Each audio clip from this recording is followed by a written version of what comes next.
ॐ अज्ञानतिमिरान्धस्य ज्ञानाञ्जनशलाकया चक्षुरुन्मीलितं येन तस्मै श्रीगुरुवे नमः।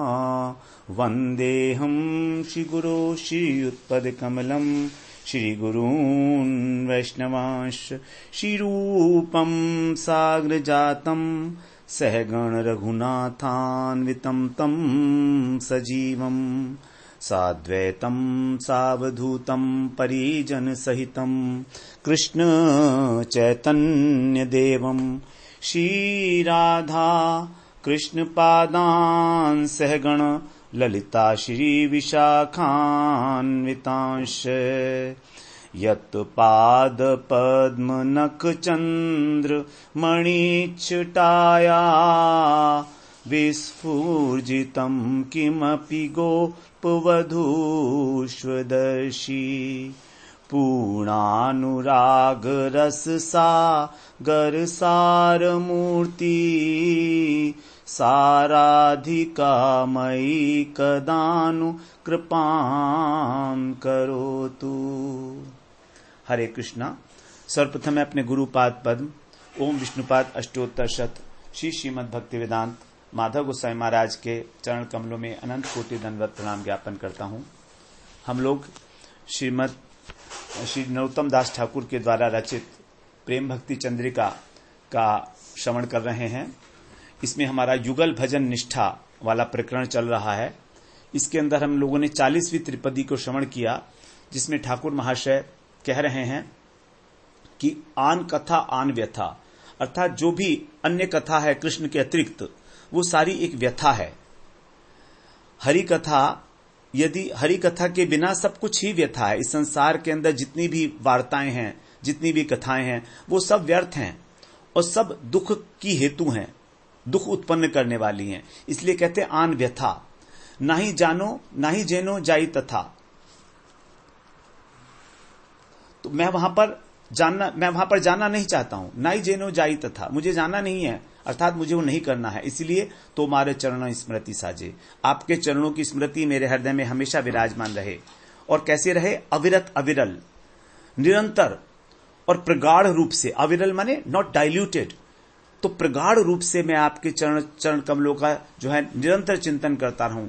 तो या गुण कल कल, और आपके जो मधुराति मधुर गुण हैं, आपकी जो लीलाएं हैं, उनका गान करता रहूं। गाई जेनो सतेर समाजे, साधु संग में मैं निरंतर उनका गान करता रहूं। इसी प्रकार की मेरी इच्छा है।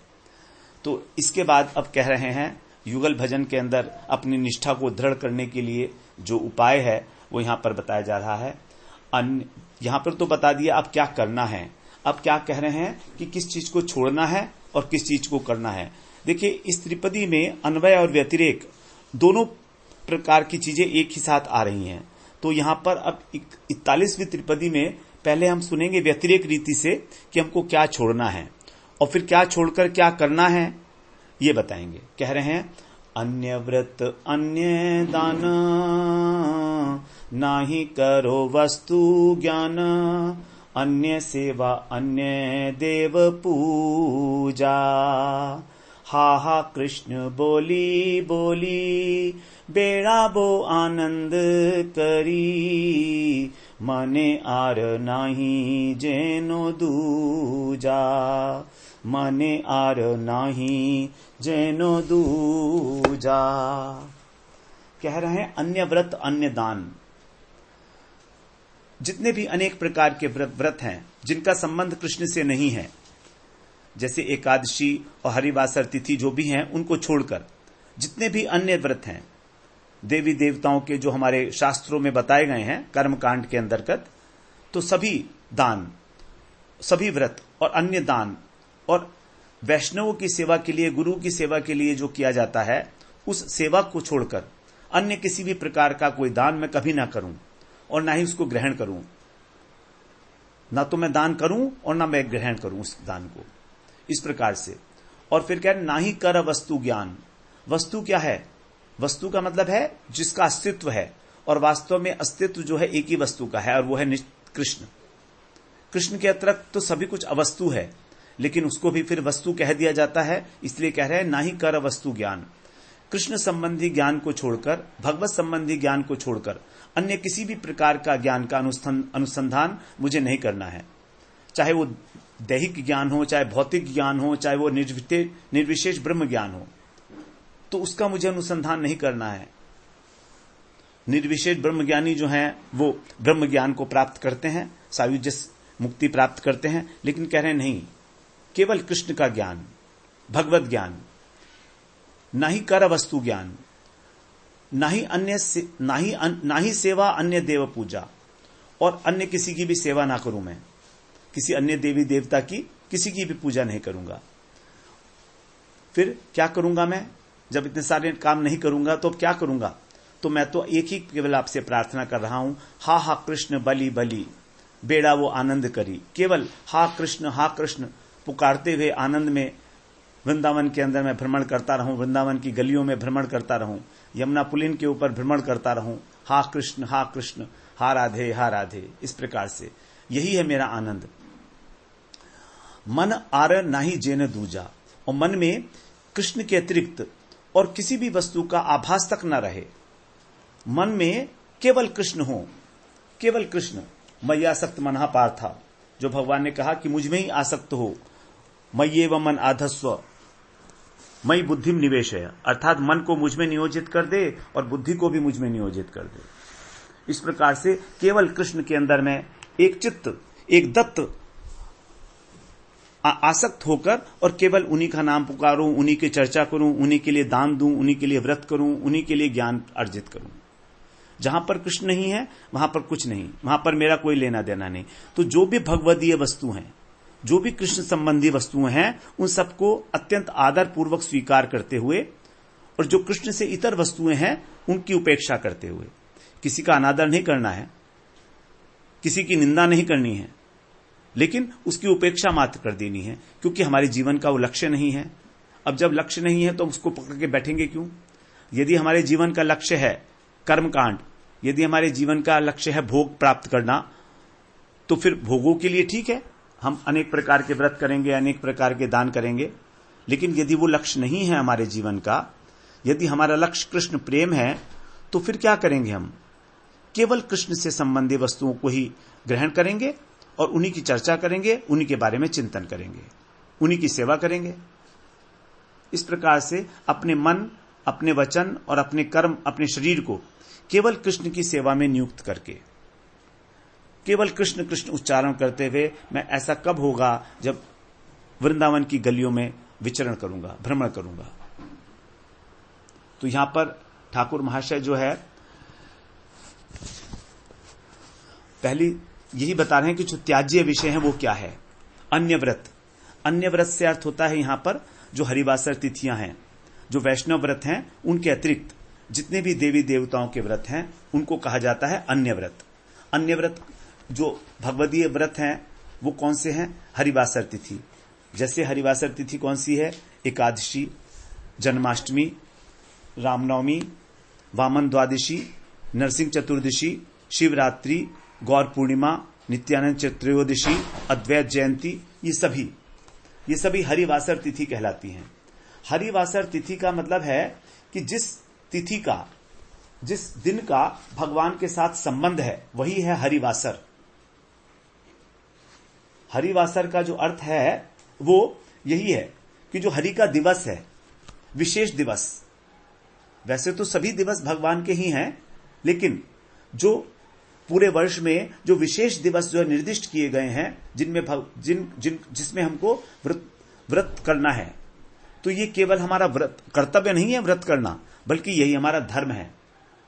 धर्म का मतलब है जो वस्तु हमारी आत्मा के साथ ही गठित होती है उसको उस वस्तु का जो है धर्म कहते हैं। तो वास्तव में वो हमारी आत्मा के साथ जो गठित हुआ है ऐसा धर्म है। तो ये व्रत करना हमारा कोई कर्तव्य नहीं है कि हमें व्रत करना है जी, नहीं। लेकिन फिर भी शास्त्रों ने उसको विधि विधान पूर्वक करने के लिए कर्तव्य के रूप में स्थापित मात्र किया है, जिससे कि सभी लोग इस प्रकार से कर सकें, अपना कर्तव्य समझ के ही करें, लेकिन है तो ये धर्म। तो इस प्रकार से जो व्रत करते हैं वो, अब वो सभी प्रकार के पापों से और क्लेशों से मुक्त हो जाते हैं, ऐसा बताया गया है। तो गौड़ीय वैष्णव जो हैं इन सभी तिथियों का बड़े श्रद्धा पूर्वक जो है इसका अनुशीलन करते हैं, इनका सेवन करते हैं। महाप्रभु ने भी कहा है सनातन शिक्षा में, सनातन जी को शिक्षा देते हुए महाप्रभु ने कहा है, एई सब हरे विद्या त्याग अविद्या करण अकरणे दोष कोई लो भक्ति लंभन। अर्थात इन तिथियों में हमें जो विद्या तिथि है उसका त्याग करना है। यही सबे एकादशी, जन्माष्टमी इत्यादि। तो और अविद्याकरण, जो अविद्या है, अर्थात जैसे एकादशी है, तो जब एकादशी दशमी से विद्या नहीं है, ये वाली एकादशी हमको करनी है। अविद्याकरण यही हमारे करने योग्य है। और अकरणे दोष, यदि हम नहीं करते हैं तो हमको दोष लगेगा। और कैले भक्ति लभन, और यदि हम करते हैं तो हमें भक्ति की प्राप्ति होगी। महाप्रभु ने स्वयं कहा है, यही सभी विद्या त्याग। विद्या का मतलब है जब विद्ध हो जाती है एकादशी दशमी के माध्यम से। तो एकादशी दो प्रकार की होती है, एक दशमी विद्या एकादशी होती है और एक द्वादशी संयुक्त एकादशी होती है। हम लोग देखते भी हैं कई बार एकादशी जो है दो पड़ती हैं, तो इसमें हमें ये जो है समझ लेना चाहिए कि हमें कौन सी एकादशी जो वैष्णवों के लिए है वो ग्रहणीय है। तो दशमी विद्या एकादशी को जो है वो मना किया गया है, निषेध किया गया है। जो पूर्व विद्या अर्थात दशमी विद्या एकादशी है वो परित्यज्य है। और जो पर विद्या है अर्थात द्वादशी से युक्त है वो हमारे उपवास करने योग्य है। इसलिए कहते हैं कि दशमी युक्त एकादशी में कभी उपवास ना करें। दशमी विद्या एकादशी का मतलब क्या है? यदि सूर्योदय के समय में उससे 1 घंटा 36 मिनट पहले, सूर्योदय से 1 घंटा 36 मिनट पहले यदि दशमी थोड़ी सी भी स्पर्श करती है तो उस एकादशी को कहते हैं पूर्व विद्या अर्थात दशमी विद्या दोष। इसका हमको संपूर्ण प्रकार सब प्रकार से इसका जो है वर्जन कर, सब प्रकार से इसको छोड़ना है, इसको हमें स्वीकार नहीं करना है। द्वादशी दशमी युक्ता यत्र शास्त्रे प्रतिष्ठिता न तत्शास्त्रम अहम मन्ये यदि ब्रह्मा स्वयं वदेत।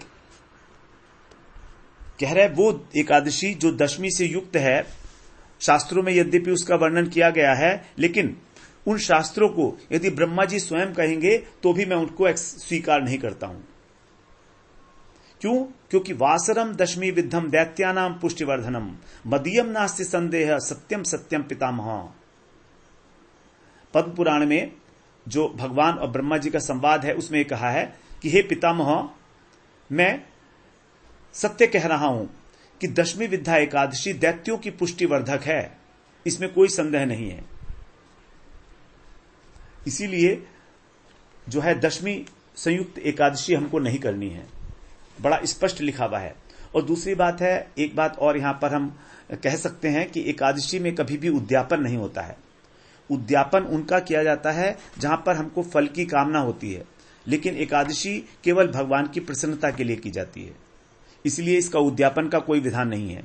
और 8 वर्ष से 80 वर्ष तक का व्यक्ति जो है एकादशी यदि करने में सक्षम है तो उसको करनी ही चाहिए।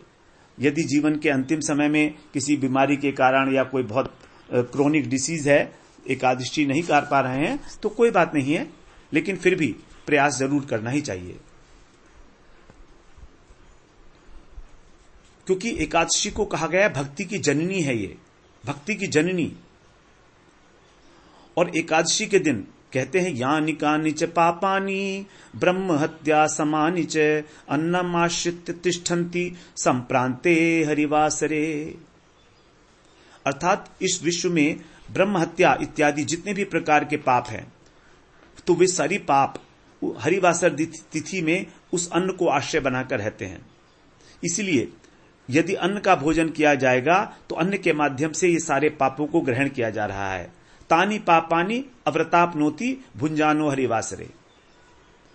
पाप को प्राप्त किया जा रहा है यदि हम हरिवासर तिथि में अन्न का सेवन करते हैं। स्कंद पुराण में बताया है मातृहा पितृहा चैव भातृहा गुरुहा तथा एकादश्यान्तु यो भुंक्ते विष्णुलोका विच्युतो भवेत्। अर्थात जो एकादशी के दिन अन्न ग्रहण कर रहा है उसको माता, पिता, भ्राता और गुरु हत्या के पाप से ग्रस्त मानना चाहिए और वो विष्णु लोक से विच्युत हो जाता, अलग हो जाता है। तो एकादशी से हमको भक्ति प्राप्त होती है। तस्य पापानि नश्यन्ति विष्णु भक्तिश्च जायते। इससे पापों का नाश तो होता ही है, लेकिन साथ में विष्णु भक्तिश्च जायते, भगवान की भक्ति प्राप्त होती है, क्योंकि विष्णु की बड़ी प्रिय है। यदि हम एकादशी का उपवास करते हैं तो और द्वादशी को फिर पारण करते हैं तो फिर इससे हमको विष्णु भक्ति उत्पन्न होती है। बड़ा कीर्तन किया गया है, हम लोगों का यहां पर सब्जेक्ट नहीं है, लेकिन इस प्रकार के व्रतों को छोड़कर यदि हम अन्य व्रत करते हैं तो क्या होगा? लोग कहेंगे ठीक है, हम एकादशी भी कर लेते हैं और सोमवार का भी कर लेते हैं और अमावस्या का भी कर लेते हैं, पूर्णिमा का भी व्रत कर लेते हैं, मंगलवार का भी कर लेते हैं, तो क्या दोष है? तो कह रहे हैं नहीं, इसके अंदर हमारी एकांतिकता की हानि होती है, अनन्यता की हानि है। एकादशीम परित्यज्य यो अन्य व्रतम उपासते संकरस्थ महारत्नम त्यक्त्वा लोष्ट्रम ही याचते। जो एकादशी को परित्याग करके और अन्य व्रत का पालन करता है, वो क्या कर रहा है? हाथ में आए हुए महारत्न को त्याग कर उसके बदले में मिट्टी का ढेला लेना चाहता है। ठीक है, यदि मिट्टी का ढेला लेना है तो अन्य व्रत करेंगे। इसीलिए जो अपना उद्धार चाहता है, जो वैष्णव है, जो केवल अनन्य भाव से कृष्ण प्रेम की प्राप्ति चाहता है, उसको अन्य व्रत त्यागने होंगे और एकादशी और हरिवासर तिथि का व्रत करना होगा। एकादशी की भांति ही यहां पर कह रहे हैं कि जो भक्ति पाने के वास्तविक इच्छुक हैं हृदय से, उनके लिए अन्य दान भी त्याज्य है। अन्य दान, अन्य प्रकार का जितना भी दान है, कृष्ण, गुरु और वैष्णवों की प्रीति के लिए जो सेवा की जाती है उनकी, उसके अतिरिक्त किसी भी अन्य प्रकार का दान, वो अन्य दान है। इसीलिए हमको केवल कृष्ण की प्रीति के लिए गुरु और वैष्णव को ही, उनकी ही सेवा करनी है धन के द्वारा। तस्मात् विष्णु प्रसादाय वैष्णवान परितोषयेत। यदि हमें भगवान की प्रसन्नता चाहिए तो हमको वैष्णव की प्रसन्नता विधान करनी होगी। परितोषयेत, उनको संतुष्ट करना होगा। यदि वो संतुष्ट हो जाएंगे तो उनके हृदय में जो भक्ति देवी है वो हमारे हृदय में संचरित होती है। इसीलिए आपने देखा होगा कि मठों मंदिरों के अंदर जो है, जो जहां पर कृष्ण की ही सेवा होती है, वहां पर वैष्णवों का भोजन कराया जाता है, प्रसाद होता है वैष्णवों का। भगवान को भोग लगाने के बाद तब वैष्णवों को फिर उसके बाद प्रणामी दी जाती है सेवा के रूप में, तो जिससे कि वो प्रसन्न हो जाएं, क्योंकि भगवान उसी से प्रसन्न होते हैं। और भगवान ने स्वयं कहा, तस्मै देयम ततो ग्राह्यम सच पूज्य यथा अहम। उसी को देना चाहिए और उसी से लेना चाहिए। कौन? जो भगवान की सेवा कर रहा है, जो भगवान का भक्त है। तो हमें किसी भी प्रकार की जो दान है, तो दान का तो एक्चुअली यहां पर विधान ही नहीं है वैष्णविज्म में, क्योंकि दान देने में तो दाता बड़ा होता है दान से, और लेने वाला छोटा हो जाता है और देने वाला बड़ा हो जाता है। लेकिन वैष्णव परंपरा में तो इस प्रकार का नहीं है। वैष्णव परंपरा में जो ले रहा है वो बड़ा है, वो स्वामी है, और जो दे रहा है वो सेवक है। तो यहां पर सेव्य सेवक भाव की हानि हो जाती है यदि हम अपने को दाता समझते हैं। लेकिन यदि हम अपने को सेवक समझते हैं तभी हमारा ये भाव जो है हमारे हृदय के अंदर सुरक्षित रह सकता है। अब हम गुरुजी को जो गुरुजी को हम अर्पण करते हैं वो हमारा दान नहीं है गुरुजी के या वैष्णव के प्रति, बल्कि उनके चरणों में प्रणत होकर, उनको दंडवत प्रणाम करके प्रणामी के रूप में हम उनको सेवा देते हैं। अपनी दान नहीं देते हैं, सेवा देते हैं कि गुरुजी इसको कृपा करके आप स्वीकार कर लीजिए। गुरुजी को, वैष्णव को हमारे धन की आवश्यकता नहीं। यदि गुरुजी को वैष्णव के हमारे धर्म की आवश्यकता है तो वो सद्गुरु नहीं कहलाएंगे। तो इस प्रकार से हम अपने लिए भगवान की प्रसन्नता के लिए ही उनको देते हैं, ऐसा मानकर। क्योंकि कलयुग के अंदर तो बहुत गुरु हैं, वो कहते हैं जी हमको इतने पैसे दोगे तब आप हमको गुरु बना सकते हो। उसके भी चार्जेस होते हैं गुरु के भी। लेकिन ऐसा नहीं है कहीं पर भी। बताते हैं, गुरुवो बहवो संति शिष्य वित्तापहारकः दुर्लभ सद्गुरुर्देवी शिष्य संतापहारकः। शिव जी कह रहे हैं पार्वती जी से, देवी जो गुरु के, जो शिष्य के धन को अपहरण करने वाले हैं, ऐसे गुरु तो बहुत हैं, बहुत, लेकिन सद दुर्लभ है सदगुरु देवी। सदगुरु अत्यंत दुर्लभ है, वो अपने शिष्य के संताप का हरण करता है, उसके त्रिविध तापों का हरण करता है। आध्यात्मिक, आदि दैविक, आदि भौतिक तापों का हरण करने वाला है, वही सदगुरु है। तो जो भी सेवा की जाती है गुरु वैष्णवों की, वो केवल भगवान की प्रसन्नता विधान करने के लिए की जाती है, क्योंकि इस प्रकार का जो सेवा है वो गुणातीत है, वो निर्गुण है, वो हमको भक्ति में प्रवृत्त कराती है, हमारे हृदय के अंदर भक्ति का आविर्भाव कराती है। जबकि गीता में जो दान कहा गया है, सात्विक दान, राजसिक दान और तामसिक दान, ये गुणात्मक है, क्योंकि प्रकृति के 3 गुण हैं इसके अंदर, सात्विक, राजसिक और तामसिक। जबकि सात्विक दान के लिए जो है देश काल पात्र का ध्यान रखकर दिया जाता है, तो भी दातव्यम इति यद्दानम, अपनी कर्तव्य मानकर इस प्रकार का दान किया जाता है, लेकिन ये दान हमारा केवल वैदिक क्रिया मात्र हो जाएगी, वैदिक कर्म हो जाएगा। इससे धीरे धीरे बहुत समय बाद हमारा कभी अंतःकरण तो शुद्ध हो सकता है, लेकिन उस अंतःकरण के अंदर भक्ति देवी का आविर्भाव होगा कि नहीं होगा, यह निश्चित नहीं है। हमारा अंतःकरण शुद्ध होने से भक्ति हमारे हृदय में आ ही जाएगी, ये कोई गारंटी नहीं होती है। तो ये जो वैदिक कर्म है, यज्ञ, दान, तप इत्यादि, बहुत समय बाद यदि इसका विधान किया जाएगा और इनको भी निष्काम भाव से भगवान के समर्पित किया जाएगा, तब उसको कहते हैं निष्काम कर्म योग, भगवत अर्पित निष्काम कर्म। कर्म का मतलब है यहां पर यज्ञ, दान, तप इत्यादि। तो लंबे समय तक जब इसका हम लोग पालन करते हैं, तब हमारा हृदय शुद्ध होता है। और कब होगा, उसके बाद भक्ति आएगी नहीं आएगी, अथवा हम लोग ज्ञान मार्ग में चले जाएंगे, इसका भी कोई हिसाब नहीं है। तो इसीलिए जो दान है उसके लिए भी हमें बड़ा जागरूक होना चाहिए। हम लोग अक्सर इस बारे में जो है संदेह करने लगते हैं। अगर किसी की सहायता करनी है दीन दुखी की, वो अलग बात है, परिस्थितिवश, वो दान नहीं कह सकते उसको। जैसे हम जा रहे हैं सड़क के ऊपर और कोई व्यक्ति है, घायल है, किसी प्रकार का उसको जो है सहायता नहीं है, तो यदि हम उसकी सहायता करते हैं परिस्थिति देखकर, जो हमारे सामने परिस्थिति उत्पन्न हो गई है, तो उस प्रकार यदि हम उसको सहायता करते हैं, धन उसको देते हैं कुछ, तो ये दान नहीं है, ये तो परिस्थिति की पुकार है। लेकिन अगर हम अपने आप से ऐसे लोगों को ढूंढ ढूंढ कर देते हैं जो प्रारब्ध से हमको प्राप्त नहीं हुए थे, वो दान कहलाएगा। तो इस प्रकार से यदि कर्तव्य बुद्धि से दान दिया जाता है, वो भी यथा योग्य देश काल पात्र का विचार करके और बिना उपकार की आशा रखे हुए, उसको सात्विक दान कहा जाता है। और प्रत्युपकार की आशा से, जो स्वर्ग इत्यादि की कामना से अति कष्ट के दात देते हुए बड़ा कष्ट हो रहा है, अरे ठीक है देना तो पड़ रहा है, क्या करें, समाज में रहते हैं, कुछ तो करना ही पड़ेगा, ये राजसिक दान है।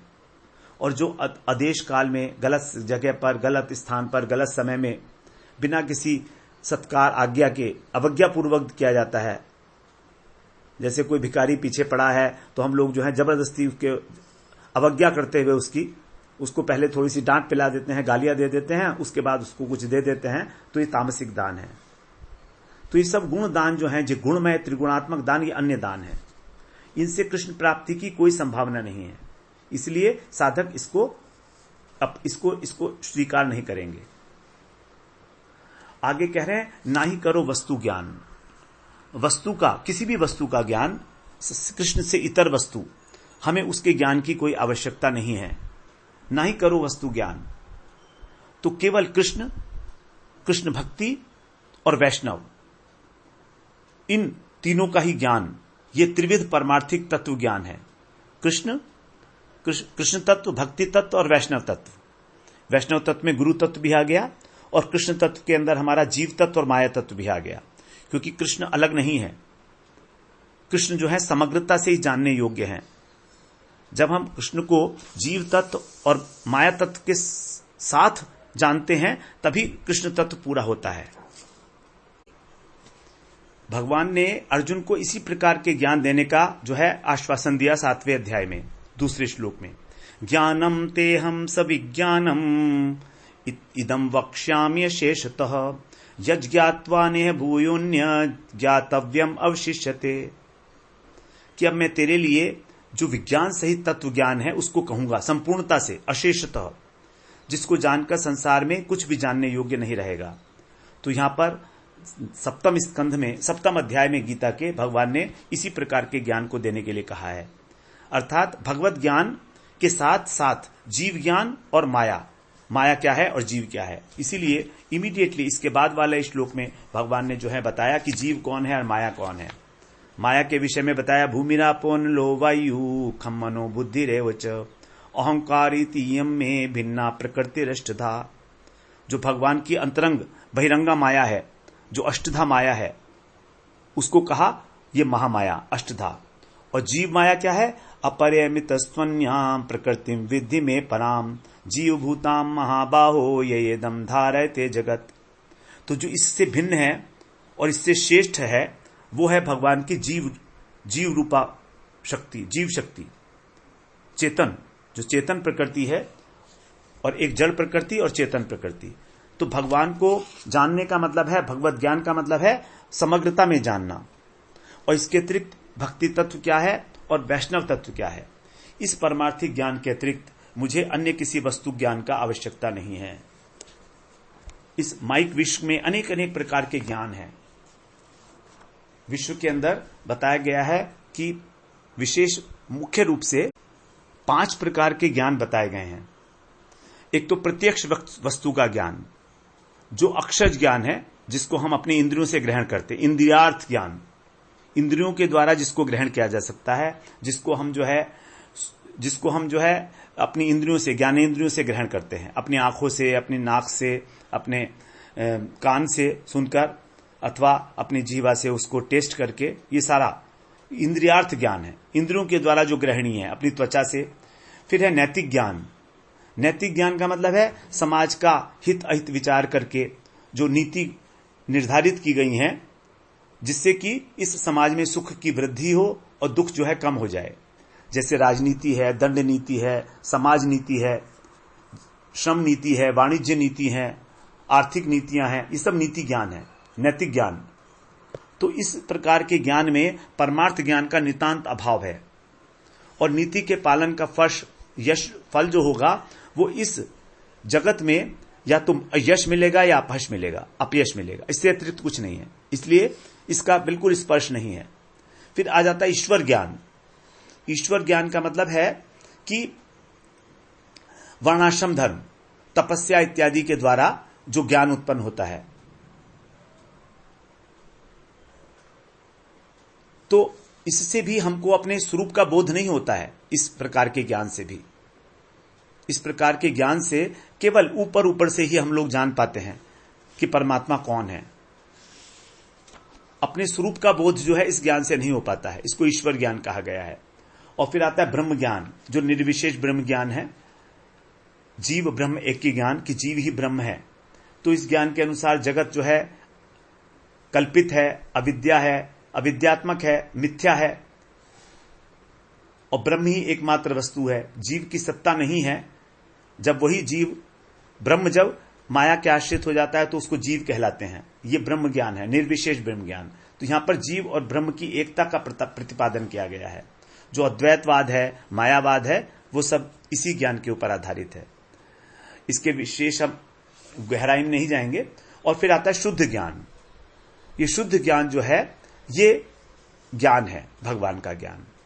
तो ब्रह्म ज्ञान, परमात्म ज्ञान, इंद्रियार्थ ज्ञान, नैतिक ज्ञान, परमात्म ज्ञान या ईश्वर ज्ञान, ब्रह्म ज्ञान, ये सब ज्ञान होते हुए भी ज्ञान नहीं है। हमारे को यहां पर लक्ष्य क्या रहे हैं? शुद्ध ज्ञान अर्थात परमार्थ ज्ञान। परमार्थ ज्ञान में केवल भगवान का अनुभव, भगवान कौन है, जीव क्या है, माया क्या है, इन आपस में इनका क्या संबंध है, किस प्रकार से जीव माया से उपरत होकर और भगवत प्राप्ति कर सकता है, इस प्रकार का तत्व ज्ञान।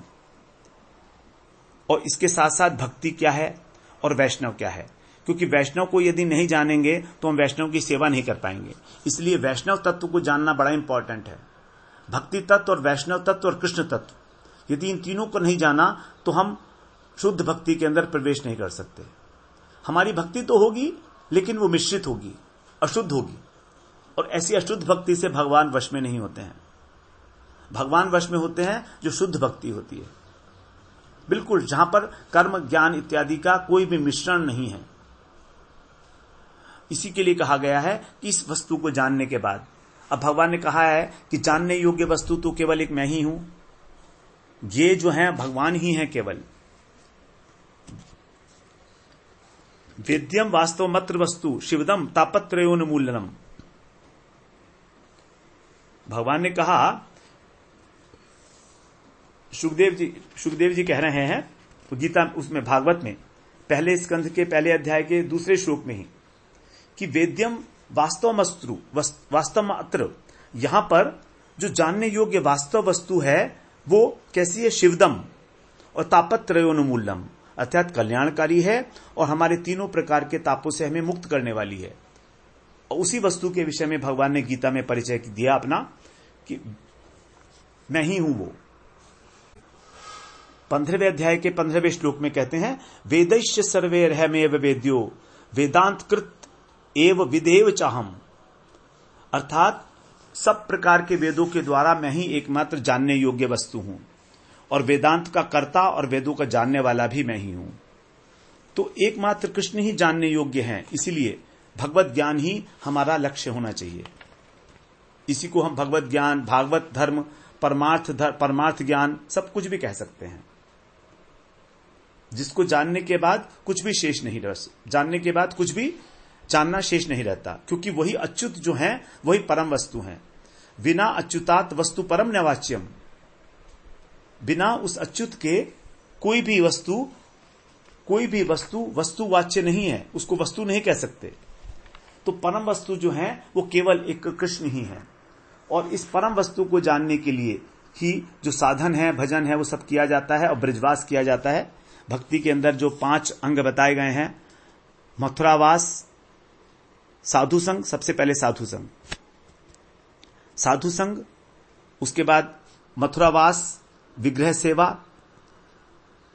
भागवत श्रवण, ये सब जितने भी अंग बताए गए हैं, और नाम संकीर्तन, इनमें इन 5 का यही एक लक्ष्य है कि हम भगवत तत्व को जान पाएं, भगवत तत्व को जान पाएं।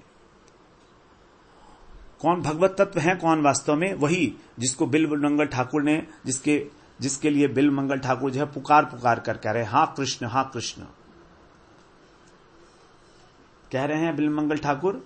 हे देव हे दैत हे भुवनैक बंधो, हे कृष्ण हे चपल हे करुणैक सिंधो, हे नाथ हे रमण हे नयनाभिराम, हा कदानुभवितासि पदम दृशोर में। कह रहे हे देव हे प्रियतम हे त्रिभुवन के बंधु, हे कृष्ण हे चपल हे करुणा सिंधु, हे नाथ हे रमण हे नयनाभिराम, अहो आप कब मेरे नेत्र गोचर होंगे, कब मैं आपका दर्शन करूंगा। यहां पर एक भगवान कृष्ण के लिए ही 9 संबोधन किए गए हैं, बड़े सुंदर संबोधन है, एक बार हम उसकी चर्चा करेंगे। हे देव, देव शब्द बना है दिव धातु से, अर्थात आप क्रीड़ा परायण हो। ये सारा जगत जो है आपकी क्रीड़ा के लिए ही है, उपकरण मात्र है।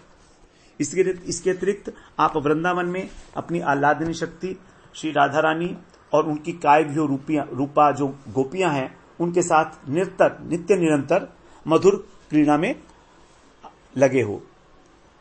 फिर आप कौन हो? दैत हो, अर्थात आप अत्यंत प्रिय हो, मेरे प्रियतम हो आप, मेरे प्राण बल्लभ हो आप। तो कृष्ण यदि कहें कि मैं तुम्हें प्रिय क्यों लगता हूं, तो इसलिए कह रहे हैं भुवनैक बंधो, क्योंकि आप तो एकमात्र बंधु हो इस सब संसार के। आपने गीता में कहा सुहृदम सर्वभूतानाम ज्ञात्वा माम शांति मृच्छति, जो मुझको सबका सुहृद मानता है उसी को शांति मिलती है। तो आप तो सबके बंधु हो ही। और फिर आपने गीता में कहा आप कौन हो? आप कृष्ण हो। कृष्ण का अर्थ ही यही बताया है, कृष्ण और कृषिर भूवाचक शब्दो णश्च निर्वृत्ति वाचक तयोरेक्यम परम ब्रह्म कृष्ण इति अभिधीयते। महाभारत में कहा गया है कि कृष्ण जो है, उस कृष्ण धातु, कृष्ण जो है उसके दो अर्थ बताए गए हैं, एक तो आकर्षण करना और एक सत्ता, और नौ का अर्थ है आनंद, निर्वृत्ति। तो आप क्या करते हो? आप सत्ता स्वरूप हो, अर्थात आपसे ही सबकी सत्ता है, नंबर 1। और फिर आप सत्ता होने के साथ साथ सभी जीवों को आकर्षित करते हो, और केवल आकर्षित ही नहीं करते, आप सबको आनंद भी प्रदान करते हो, नश्च। इस प्रकार आप कृष्ण कहलाते हो। तयोर ऐक्यम, यही इन दोनों को मिलाने से कृष्ण और ना, उसी को कहा जाता है परम ब्रह्म, और यही है कृष्ण इति अभिधीयते। हे कृष्ण, हे चपल, और आप चपल भी हो, नटवर हो, आप नटखट हो। अपने भक्तों के आनंद देने के लिए, आप उन पर अनुग्रह करने के लिए अत्यंत व्यग्र रहते हो। यहां तक कि गोपियों पर कृपा जब करना चाहते हो तो उनके घर में जाते हो, माखन चुराते हो, और तुम्हारा नाम पड़ जाता है चोर शिरोमणि, चोरों के राजा, तो भी आप उसे स्वीकार करते हो। जब द्रौपदी ने आपको बुलाया, हा गोविंद, आपसे रहा नहीं गया, आप व्यग्र हो गए, आप चंचल हो गए, आपका चीरावतार हो गया। गजेंद्र ने जब आपको बुलाया, वैकुंठ से दौड़े दौड़े आए। गरुड़ जी को ठीक तरह से अपने पीठ के ऊपर आसन भी नहीं लगाने दिया आपने, आप भागे भागे चले आ रहे हैं। आप अत्यंत चंचल हैं, व्यग्र हो जाते हैं आप। और ऐसा हो भी क्यों नहीं?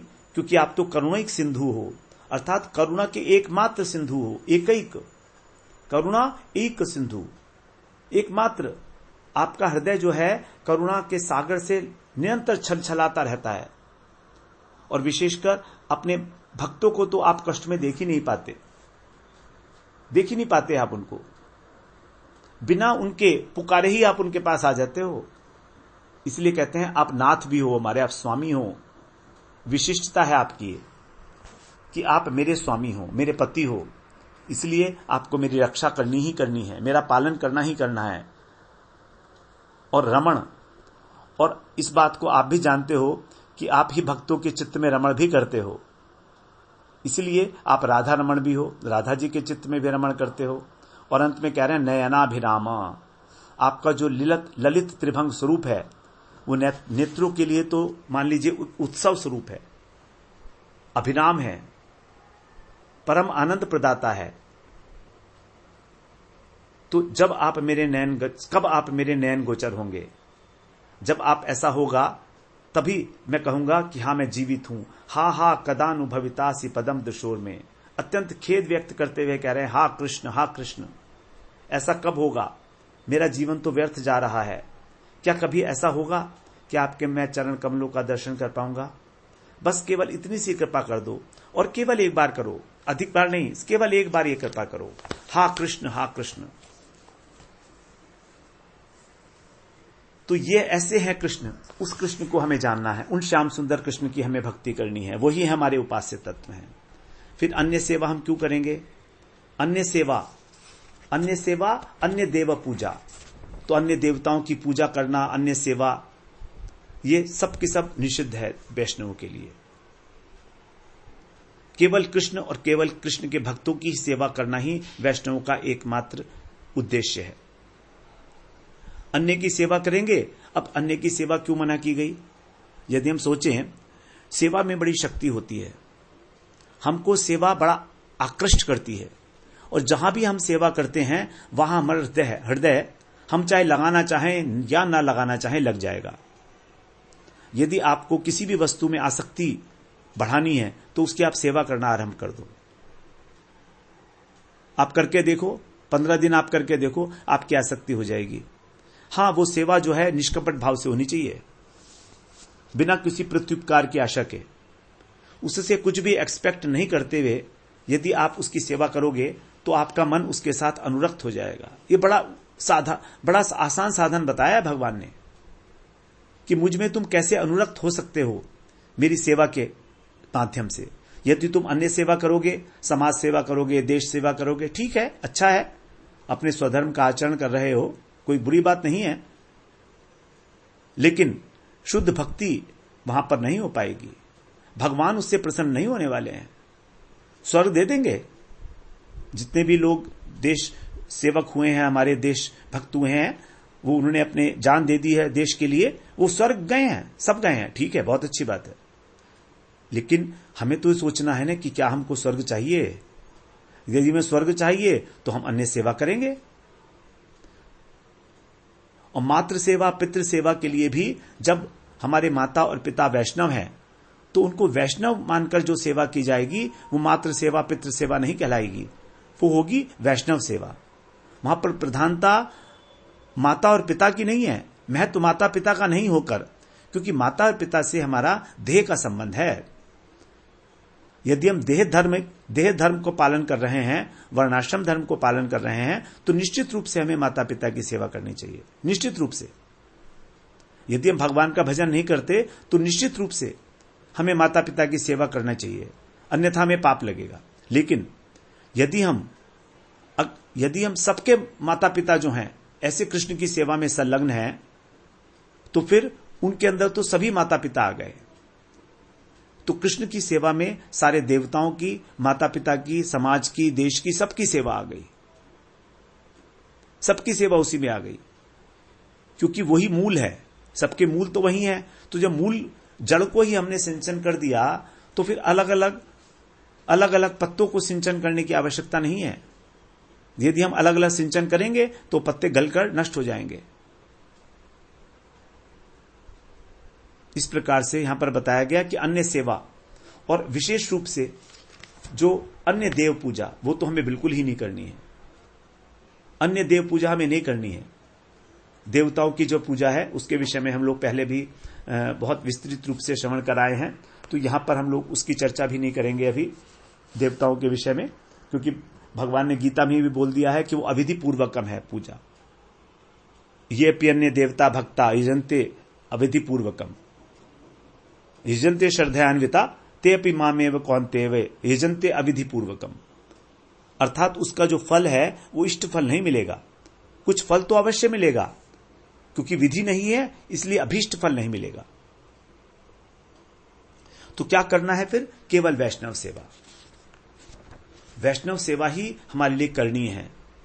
भगवान ने उद्धव जी को बताया कि मेरी सेवा से अधिक वैष्णव की सेवा है। मद भक्त पूजाभ्याधिका 11वें स्कंद के 19वें अध्याय का 21वां श्लोक, कि मुझे मेरी स्वयं की सेवा से अधिक संतोष मेरे भक्त की सेवा से होता है। अभ्याधिका मत पूजा तोपि तत्र मम संतोष विशेषात। इसकी जो टीका लिखी है जी गोस्वामी पाद ने, वो यहां पर बता रहे हैं कि मेरी अपनी सेवा से भी अधिक संतोष मुझे मेरी भक्त की सेवा से होता है। और इसलिए हमको क्या करना है? तस्मात् विष्णु प्रसादाय वैष्णवान परितोषयेत। प्रसादम सुमुखो विष्णु तेनैव स्यन्न संशय। कह रहे हैं इसलिए विष्णु प्रसादाय, विष्णु की प्रसन्नता के लिए, विष्णु की प्रसाद के लिए कामना से वैष्णवान परितोषयेत, वैष्णवों को प्रसन्न करो। तोषयेत यहां पर आज्ञावाचक विधि लिंग का प्रयोग जहां पर होता है संस्कृत में, वहां पर आज्ञा होती है, अर्थात ये शास्त्रों के अंदर विधि मार्ग है, आज्ञा सूचक मार्ग है, करनी ही है। यदि नहीं करेंगे तो कहते हैं पाप लगेगा, मत करो। परितोषयेत, फिर क्या होगा? प्रसादम सुमुखो विष्णुस तेनैव स्यान न संशय। उसी से हमको तेनैव, तेन माने उस सेवा से, एव ही, उस सेवा से ही हमको जो विष्णु की प्रसन्नता है वो प्राप्त होगी।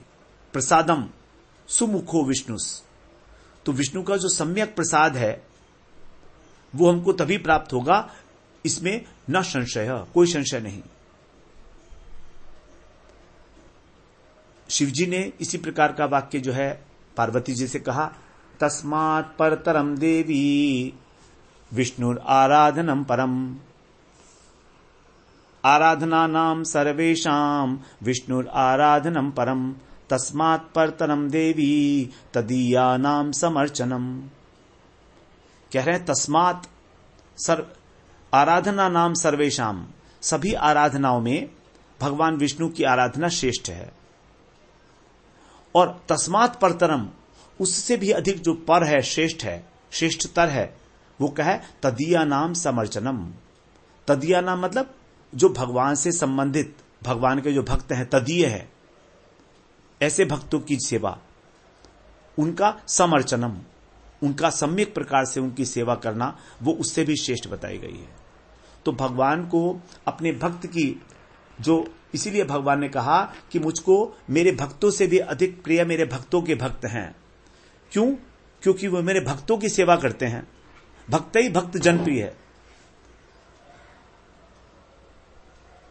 दुर्वासा जी से यही बात कही थी भगवान ने कि मुझको मेरे भक्तों से अधिक भक्त, मेरे भक्तों के भक्त मुझको मुझसे अधिक प्रिय हैं। थोड़े आश्चर्य तो होती है इस विषय में सुनकर, विश्वास सहसा नहीं हो सकता, लेकिन बात ठीक भी है। यदि हम इसको लॉजिक के लिए देखें तो भगवान ने कहा है गीता में, ये यथा मां प्रपद्यन्ते तांस तथैव भजाम्यहम्, अर्थात मैं जो मेरा जिस प्रकार भजन करता है मैं उसका उसी प्रकार भजन करता हूं। अब भक्त भगवान के लिए सर्वस्व समर्पण करता है, तो क्या भगवान भी भक्त के लिए सर्वस्व समर्पण करते हैं? भगवान तो ऐसा नहीं कर पाते, क्योंकि भगवान का एक भक्त नहीं है, भगवान के अनंत भक्त हैं। तो भगवान सर्वस्व समर्पण नहीं कर सकते, अपना चाहकर भी नहीं कर सकते। तो भगवान की विवशता है। और अगर करना चाहेंगे भी, अगर भगवान अपने भक्त की सेवा करना चाहेंगे तो भक्त को बड़ा कष्ट होगा, तो भक्त को कष्ट देकर भगवान उसकी सेवा नहीं करेंगे। तो इसीलिए कह रहे हैं कि जो भगवान के भक्तों की सेवा करता है, भगवान ये समझते हैं कि ये व्यक्ति जो मेरे भक्त की सेवा कर रहा है मानो मेरा ही कर्तव्य निभा रहा है, जो मैं करना चाहता था वही ये कर रहा है। इसलिए भगवान उसको बहुत प्रेम करते हैं। भक्त ही भक्त जनप्रिय। ये बड़ी सूक्ष्म बात है, समझने में आसान नहीं है इसको समझना। भगवान अपने भक्तों के भक्त को इसलिए प्रेम करते हैं कि भगवान स्वयं अपने भक्त की सेवा करना चाहते हैं, लेकिन नहीं कर पाते क्योंकि उससे बड़ा संकोच होगा भक्त को उनके। इसीलिए जो भक्त की सेवा करते हैं वो भगवान को बड़ा प्रिय होता है, क्योंकि वो सोचते हैं मेरा ही स्वरूप है, मेरा ही आदमी है, ये मेरा ही काम कर रहा है, जो मुझे करना था मैं नहीं कर पा रहा किसी कारणवश, तो ये कर रहा है। इसलिए भगवान उससे बड़े प्रसन्न होते हैं। भक्त ही भक्त जनप्रिय। इसीलिए कह रहे हैं कि परितोषयेत, तस्मात् विष्णु प्रसादाय वैष्णवान परितोषयेत। इसलिए कह रहे हैं कि साधक को कृष्ण और कृष्ण भक्तों के अतिरिक्त और किसी की सेवा ना करे और देवी देवताओं की भी पूजा ना करे। दोनों बातें यहां पर आ गई। अन्य सेवा का मतलब है कि पितृ सेवा, मातृ सेवा, देश सेवा, समाज सेवा इत्यादि अनेक अनेक प्रकार की सेवाएं हैं। अथवा समाज के अंदर भी हम देखते हैं जो हमसे श्रेष्ठ होता है उसकी हम सेवा करते हैं, उसकी चमचागिरी करते हैं, उसके आगे पीछे डोलते हैं, सेठ जी की भी सेवा करते हैं, क्योंकि हमारा सब स्वार्थ सिद्ध हो रहा है। तो इस सेवा से हमको कोई भक्ति नहीं मिलने वाली है। तो अनन्य भक्ति के लिए यह बड़ी इंपॉर्टेंट बात है। नरोत्तम दास ठाकुर का एक जो विशेष है, आप यहां पर सब में देख रहे होंगे त्रिपदियों में, वो है अनन्यता। प्रत्येक त्रिपदी में लगभग वही बातें घूम फिर कर आ रही हैं, कोई अंतर बहुत नहीं है, क्योंकि उस अनन्यता के भाव को हमारे हृदय में वो दृढ़ता पूर्वक जमा देना चाहते हैं। यहां पर हम इसको कोई पुनरुक्ति दोष ना माने, क्योंकि जब तक कोई भाव हमारे हृदय में दृढ़ता को स्थापित नहीं होता हम उसके ऊपर आचरण नहीं कर सकते। और इस भाव को दृढ़ता से स्थापित कराना कोई आसान काम नहीं है। जन्म जन्मांतर से हमारा जो हृदय कलुषित है, हमारा मन इधर उधर आसक्त होता रहा है, लौल्यम कहा गया जिसको उपदेशामृत में कहा गया लौल्यम, कि लौल्य जो है अनेक अनेक प्रकार के मतवादों के प्रति आकर्षित हो जाना और उनको ही उनका अवलंबन करते रहना कि ये भी पढ़ लो, ये भी पढ़ लो, ये भी पढ़ लो, ये वाला भी कर लो, ऐसे भी कर लो, वैसे भी कर लो। इन सब से हमारी अनन्यता की हानि होती है।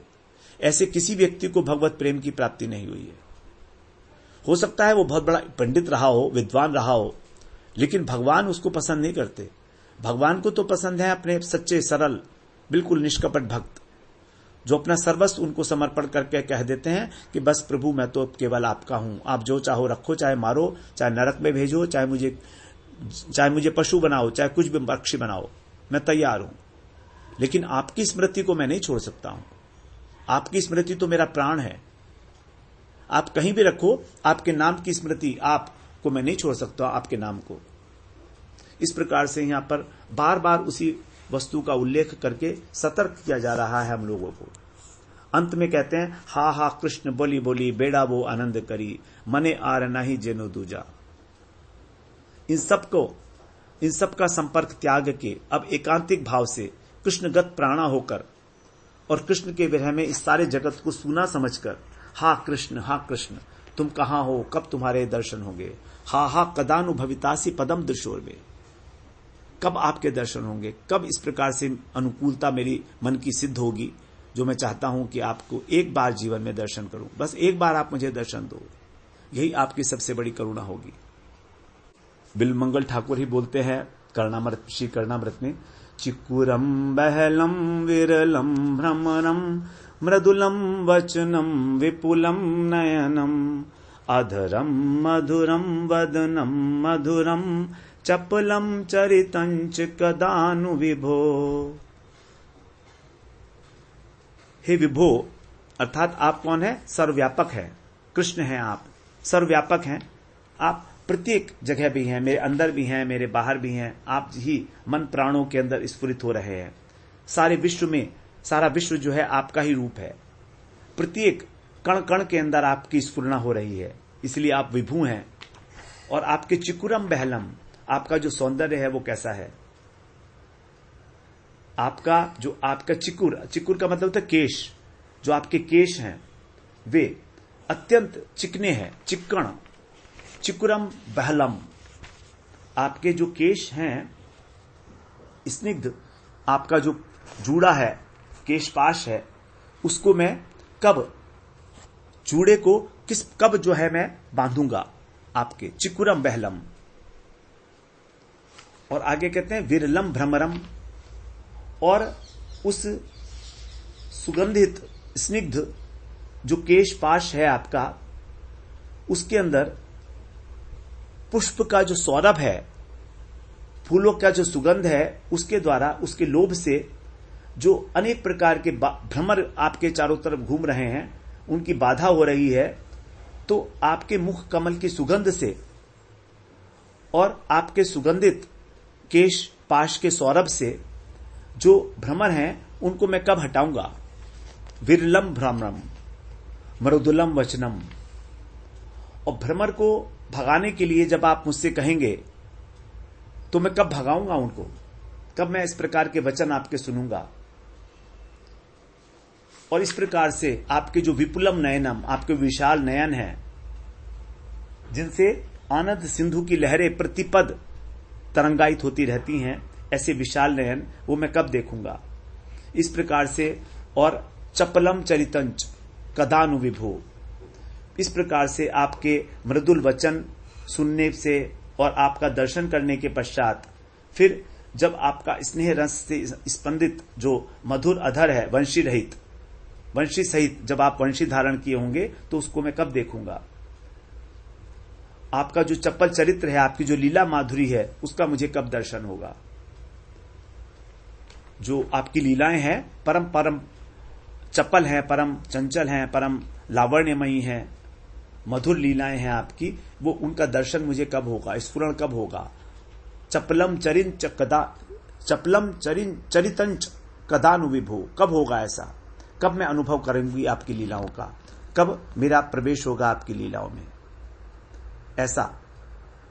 तो इस प्रकार से भगवान के सुंदर सौंदर्य की, जो मुख कमल की जो सौंदर्य है, उसके अंदर अपनी सेवा को स्वीकार करते हुए, मेरी सेवा है कि आपका मैं श्रृंगार करूंगी, आपका जूड़ा बांधूंगी, आपके मुख से जो भ्रमर आ गए हैं उनको हटाऊंगी, और जो आपकी अलके हैं वो जो इधर उधर बिखरी पड़ी हैं उनको यथास्थान पर कब रखूंगी, आपकी मृदुल वचन को कब सुनूंगी, कब देखूंगी आपके नयनों को, और कब मैं अनुभव करूंगी आपके इस चंचल लीला को, चपल चरित्र को। भगवान अत्यंत चपल हैं, यहां पर भी चपल चरितंच आया है, वहां पर भी कहा था हे चपल, हे कृष्ण, हे चपल, हे नयनाभिराम है, क्योंकि भगवान बड़े नटखट हैं और उनकी नटखटता जो है यही भक्तों को भा जाती है। तो इस प्रकार के एकांतिक भाव से जब भक्त कृष्णगत प्राणा हो जाता है कृष्णगत प्राणा का मतलब है जब हमारे प्राण केवल कृष्ण के लिए ही जीवित हैं। इस शरीर में प्राणों का जो होना है उसकी सार्थकता तभी है जब हम कृष्ण का लिए जी रहे हैं, जब ये जीवन कृष्ण को समर्पित है, अन्यथा तो सूना है। प्राणों का होना ना होना बराबर है। प्राण तो फिर एक धौकनी बन गए, धौकनी के समान है। यदि हमारे कान के अंदर कृष्ण का नाम नहीं जाता, जीवा हमारी कृष्ण का उच्चारण नहीं करती और मन हमारा कृष्ण का स्मरण नहीं करता, तो तात्पर्य यह है कि हमें सारा जगत भूलकर मैं कब आप में आविष्ट हो जाऊंगा, हा कृष्ण, इस प्रकार कहां हो तुम, दर्शन दो मुझको, इस प्रकार आपके अंदर आविष्ट होकर और मैं उस प्रेम रस का, आनंद का आस्वादन करूंगा। तो यहां पर जो है कृष्ण के विरह में रोदन भी है, हाहाकार भी है और साथ ही एक घनीभूत आनंद का अनुभव भी है। यहां जो कृष्ण के साथ विरह है वो जागतिक विरह की भांति नहीं है जहां पर केवल दुख ही दुख होता है, अपितु ये एक विशेष आनंद की घनीभूत अवस्था है जिसमें से भक्त कभी भी निकलना नहीं चाहता है। वो निरंतर उस विरह सागर में डूबकर ही उस आनंद का अनुभव करता है जो रेयरेस्ट ऑफ द रेयर है। यह आनंद जो विरह है ये शुष्क विरह नहीं हो सकता, जागतिक विरह है ही नहीं है। यहां पर उस अप्राकृत वस्तु को प्राप्त करने के लिए विरह की संवेदना, विरह का अनुभव किया जा रहा है। तो इस प्रकार से जो रोदन दशा है ये भी महासुखमय दशा है। इसीलिए वृत्तासुर ने यही मांगा था भगवान से, समंजसत्वा विरह्य कांक्षे, मुझे ना तो इस रसातल का राज्य चाहिए, ना इस पृथ्वी का सार्वभौम सम्राट, ना इंद्र का पद, ना ब्रह्मा का पद, ना मुक्ति, कुछ नहीं चाहिए, ना सिद्धि। फिर क्या चाहिए तुम्हें? समंजसत्वा विरह्य कांक्षे, आपका विरह, आपके प्रति मेरे हृदय में व्याकुलता उत्पन्न हो, मुझे केवल इतना ही चाहिए। और इस विषय में मने आर नाही जैनो दूजा, अर्थात मेरे मन में किसी प्रकार की भी कोई दुविधा ना रहे, कोई संदेह ना रहे कि मेरा मन क्या चाहता है। कई बार हमारा मन जो है कृष्ण को भी चाहता है और जगत को भी चाहता है, सोचता है चलो दोनों को साथ में मिलाकर चलें तो क्या हर्ज है, क्या नुकसान है, थोड़ा थोड़ा जगत भी करते रहेंगे, यहां के भी मौज मस्ती कर लें, थोड़ा भजन वजन भी हो रहा है, ठीक है, कोई गलत बात नहीं है, ठीक है हो रहा है, लेकिन यह अनन्यता नहीं है। इसलिए कह रहे हैं मने आर नाही जेनो दूजा, दूजा कोई ना हो, केवल आप ही हैं।